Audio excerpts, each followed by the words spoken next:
This year, with a comparison of the three LeBron colorways that's out, at least where I'm living, these are the only three colorways that's out. Um, Overall, I think LeBron 21, did I say 2021 is showing improvements overall, especially in terms of the cushioning. The midsole it's better, it's lower, and at the same time, it's not providing that rigidity in certain corners where the zoom mirror is not covered, which is what I felt with the 20s. You had to keep changing the insoles.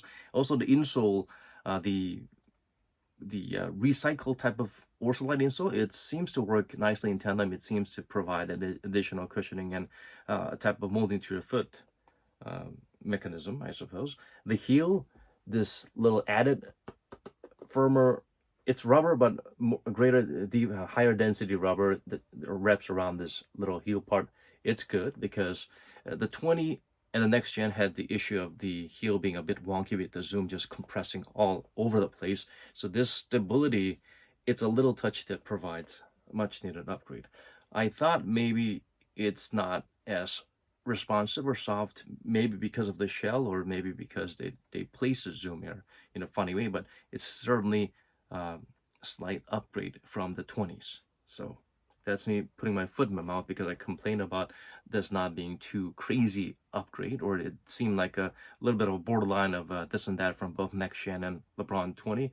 I think this tried to implement the best of both worlds and then go up a little bit further. So anyway, the first colorway, Okoya, I'm not too sure. It had exotic pearl names that I'm not familiar with. This was the first colorway, at least where I'm from, and the first colorways are always important. They will always have a place. The leather material, it's nice. It's not suede, but it's very soft, and it does not wrinkle. As soon as you compress a wrinkle or put some dent in it, it springs right back. And even when it comes to being stepped on and having dust, I just try to put some soap and water, and when it gets wet, it changes into a whole different color. So it gave me a heart attack, but as soon as it dries up, it goes back to the way it used to be. It seems very resilient, and it springs back to the way it was originally shaped to be.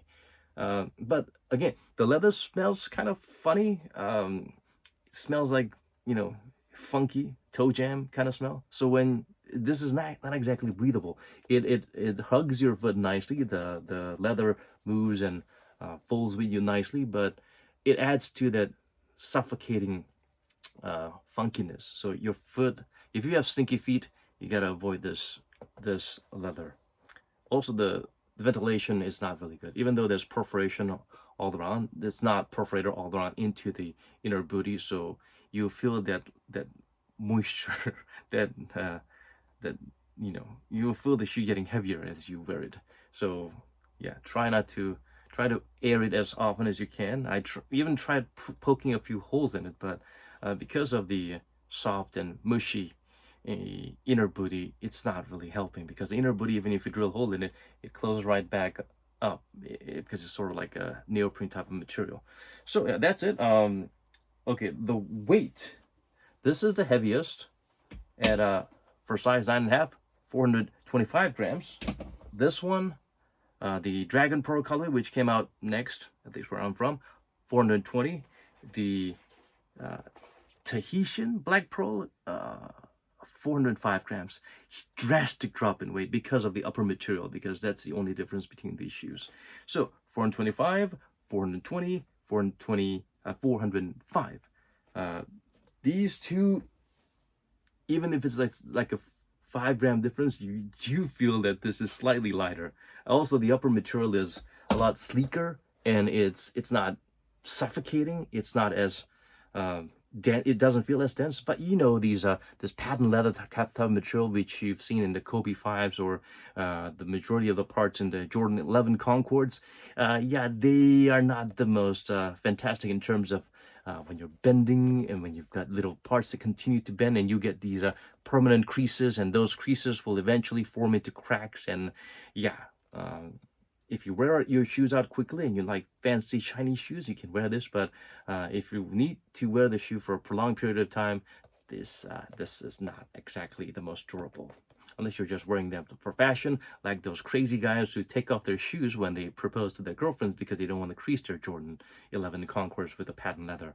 That's patent leather for you, but I love shiny things, so when I saw this, I had to grab it. And also, it had the melon tint kind of colorway that LeBron 18 had when he won the championship. People say bubble championship don't count, but hey, championship's a championship. Everyone was there. They competed. It's even Steven, equal grounds. So yeah, and I think this is personally, I think this is the most beautiful colorway. But this actually is lighter, and it's even shinier, and it's this unique, mystical material. It looks like suede, right? Like a wet black stallion or some kind of a furry animal, or some kind of marine animal, like where's Wally? Save Wally, Free Willy type of sheen to it. But it's not furry. I don't know what it is that they did, but it's shiny, but it's shiny, and it looks shiny, and it looks suedey, but it doesn't feel like that. It's just, yeah, feels like patent leather. So this is the lightest one, significantly lighter than the other two, and you can really feel it. And the material is definitely thinner, so you can feel that it's slightly more breathable, and it does not form any creases or does not pinch. So this is overall the better material, unless you have a problem with the black colorway. This, I think, is the better one. And also the outsole, I don't know what it is, but this is sort of like a similar transparent, translucent outsole like the first one, right? But this is a lot more grippier than this one for some reason. And of course, this one, the solid rubber, apparently it doesn't feel as sticky as this one for some reason. But one thing is, these two, once out of the box, you have to grind them up and heat them up a little bit, because initially I think they do have some kind of a coating that they try to add to provide some extra durability, but that actually makes the shoe slipperier. But once it wears out, once the thin films are worn out, it actually serves a better traction than when initially fresh out of the box. Also, these little tips, right, this little edges, I don't know why, but these parts are kind of sagging out and down, these edges on the lateral side. So the groove is a lot thinner. The threads are a lot thinner. You can see this. It's like coming off like noodles. But only these parts, these edges are a lot thinner. Just because you see these noodle drapey kind of things, don't think this is going to happen immediately to the core attractions, because they're significantly deeper and thicker. It's strange. These parts also, when you move around a bit funny, when you're initially wearing the shoe and they're not completely kind of grounded up a little bit, you will start slipping on the edges. So be careful about that. Make sure you wear them out a little bit. Yeah, is that pretty much it? Yeah, the funny thing is, the later release versions had lighter, more breathable materials. So maybe future colorways or future upper materials that's different might even bring something even more breathable and lightweight. Or maybe this is as far as it goes, because come on, 20 gram difference from the first release to the latest one.